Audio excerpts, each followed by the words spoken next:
The woman you see in this video just did the most horrifying thing imaginable, which would leave her town and a whole country in shock. What made her do such a bad thing? Let's look into the case of the 6-year-old who was killed and left in the yard of a mother. On April 25, 2023, which is a Tuesday, a man named Michael Fontenelle got to his home in Harahan, Louisiana, around 9:45 p.m. He lives there with his long-term girlfriend, 43-year-old Hannah Landon, and his 2 children. He worked late that day and was tired, so he went to bed right away. The next morning, he got up around 7 a.m. and chose to go check on his daughters before going to work. Bella, his younger daughter, was not in her bed with her bigger sister, who was sleeping peacefully. Where could she have been at that time of day? Did she even spend that night at home? The girl's bed was still made, so she hadn't slept there. Maybe she didn't even come home from school the day before. Michael's first thought was that Jennifer Zeldin, his ex-wife and the mother of his daughter, had taken Bella. Jennifer lived a few blocks away, and over the years, the two of them have fought over who gets to keep Bella. So it wasn't strange that she would want to keep his daughter away from him. But Michael didn't want to jump to conclusions until he asked his live-in girlfriend Hannah if his daughter had come home the day before. Michael and Hannah had been together for a long time. Even though they weren't married, she was like his daughter's mom and seemed to care a lot about them. Hannah is holding Bella in this shot, and both of them look very happy.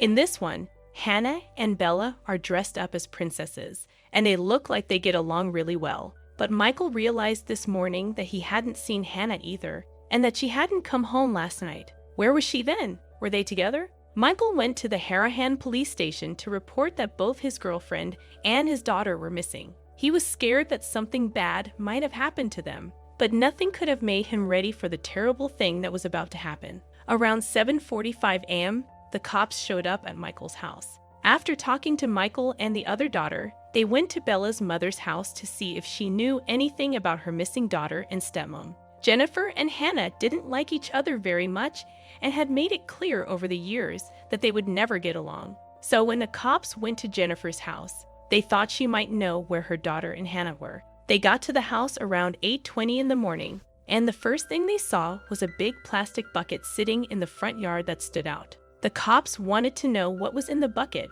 because it looked suspicious. When they slowly got close to it and opened the lid, they were shocked by what they saw. Bella's little body was curled up in the fetal position inside the 10-gallon bucket. Right away, the whole area was cordoned off as a crime scene, and the search for the missing person became an investigation into a murder. After her death, an exam showed that Bella had been hit and suffocated. Preliminary cause of death, as determined by the forensic pathologist, is manual strangulation along with multiple blunt force injuries to the head. The terrible news shocked the whole town, and the family was left in a terrible state. What kind of horrible monster would do something so terrible to a little girl? Why did he leave her outside her mother's house?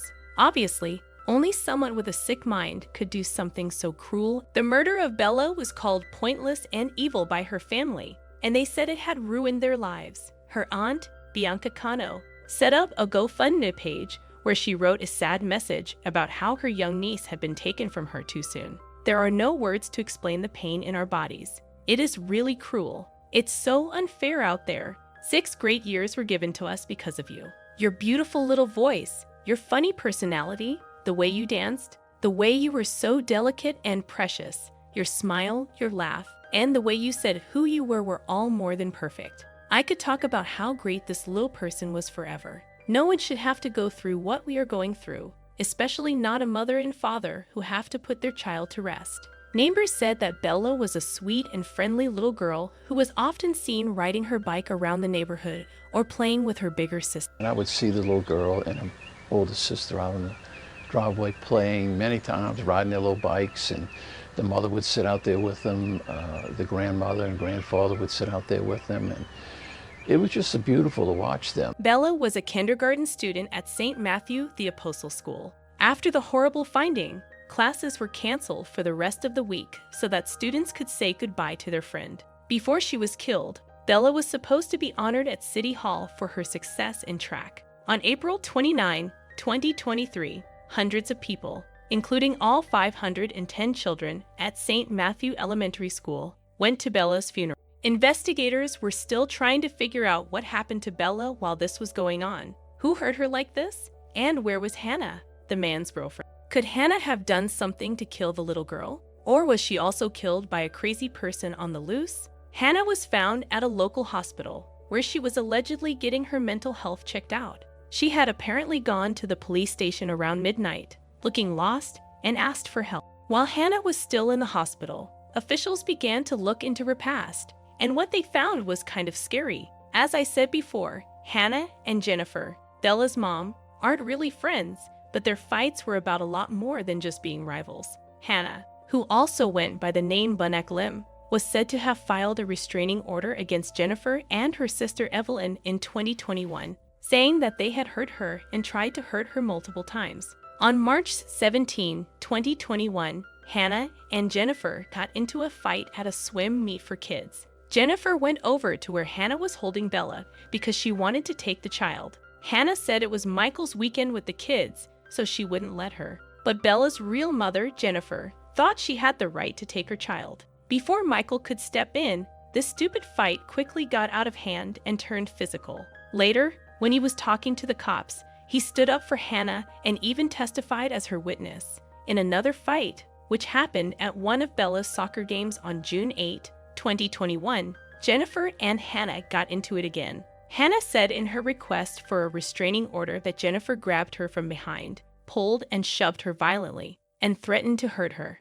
But the judge can't find enough proof to back up a protection order, so it was thrown out in the end. Now he may have tried to make her look like the victim in both of these situations, but she wasn't. A police record says that Piana was arrested once after she attacked Evelyn, who is Jennifer's sister. Evelyn told the cops that Hannah wouldn't let Jennifer see and hug her daughter because it was Michael's custody day. Michael did let Jennifer hug Bella for 1 minute in the end, but then Hannah took out his cell phone and started recording it. Evelyn said that she put her hand up to stop Hannah from recording the private moment between her mother and daughter, but Hannah slapped her hand away. After that, they got into a fight, and Hannah is said to have pulled Evelyn's hair and scratched her face. This is what the police report says. Bunak grabbed Evelyn's hair and began attacking her. Evelyn then grabbed Bunak's hair and repeatedly told Bunak to let go. Bunak did not let Evelyn go until an unknown bystander intervened. The report said that Evelyn had obvious scratches below her left eye and on her left hand. Hannah wouldn't talk to police when they tried to talk to her, and she said she was attacked for no reason, according to the cops. Michael allegedly told the police that he didn't see what happened, so he couldn't give a statement or back up Hannah's story. Now, the saddest thing about this case is that it's clear Hannah had nothing against Bella. Even though it seems like she loves and cares for this little girl, it seems like she hates Jennifer more than she loves Bella. And with great sadness, Bella ended up paying the highest price for something she didn't even know about. Investigators think Hannah choked and beat the little girl to death at the dad's house, then put her in the 10-gallon bucket and pulled it on a wagon for half a mile before dumping it on Bella's mom's lawn. Can you picture how cold and smart someone would have to be to do that? During the investigation, detectives were able to get this chilling surveillance footage that fit with this story. I also have to tell you that this video is pretty scary to watch. Hannah can be seen there on April 25 around 9:35 p.m., pulling a truck with a chlorine bucket where Bella's body was found. She was quietly walking toward Bella's mom's house in knee-high white boots. Even when a car goes by in front of her, it doesn't seem to bother her. Someone told Hannah how carelessly she was walking down the street, which is just terrifying. To know that she was pulling a little girl staffed into a bucket makes you physically ill. Hannah is in the Jefferson Parish Correctional Center on suicide watch. She is charged with first-degree murder and obstructing justice, and she is being watched to make sure she doesn't kill herself. If she is found guilty, she will probably get the death sentence. What do you think Hannah had in mind when she killed Bella? Tell me what you think in the comments, and if you want to see more movies, don't forget to like and subscribe.